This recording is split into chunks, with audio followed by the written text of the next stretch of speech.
নমস্কার বন্ধুরা, আমি Sandip pen and paper coaching একাডেমিতে আপনাদের সবাইকে স্বাগত। আজকে চলে এসেছি সরল সুদের একটি অঙ্ক নিয়ে। এক ব্যক্তি 30,000 টাকা তার 10 ও 14 বছরের দুই পুত্রের নামে এমনভাবে ভাগ করে রাখলেন যে 18 বছর বয়সে তারা সমান সুদ পাবে।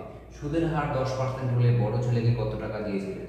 এখানে আগে আমাদের বের করে নিতে হবে, যেহেতু তাদের সমান সুদের কথা বলা হয়েছে, এই কন্ডিশন দেওয়া থাকলে আমরা তাদের অর্থের পরিমাণের অনুপাতটা বের করে নিতে পারি। ছোট ছেলে আর বড় ছেলের অনুপাতটা কত অর্থ পেয়েছিল তার অনুপাতটা আমরা বের করে নিতে পারি। কীভাবে? ছোট ছেলের বয়স ছিল 10 বছর এবং সে 18 বছর বয়সে গিয়ে টাকাটা পাবে, অর্থাৎ সময় পাচ্ছে 8 বছর এবং সুদের হার ছিল 10%।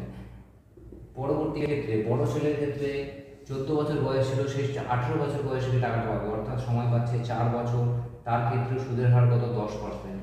এখানে কাটাকাটি করে দিলাম, 10 আর 4 দিয়ে 8 কাটলে 2, কোনাকুনি গুণ করলে অনুপাতটা পাওয়া যাচ্ছে 1:2। অর্থাৎ তাদেরকে যে অর্থ দেওয়া হয়েছিল সেই অর্থের অনুপাতটা কি 1:2। তাহলে বড় ছেলে কত পাবে? টোটাল টাকা ছিল আমাদের কাছে 30,000, সেখানে বড় ছেলের ভাগ 2, 3 ভাগের মধ্যে, অর্থাৎ বড় ছেলের ক্ষেত্রে পড়বে 20,000 টাকা। বড় ছেলের ভাগে কত পড়বে? 20,000 টাকা।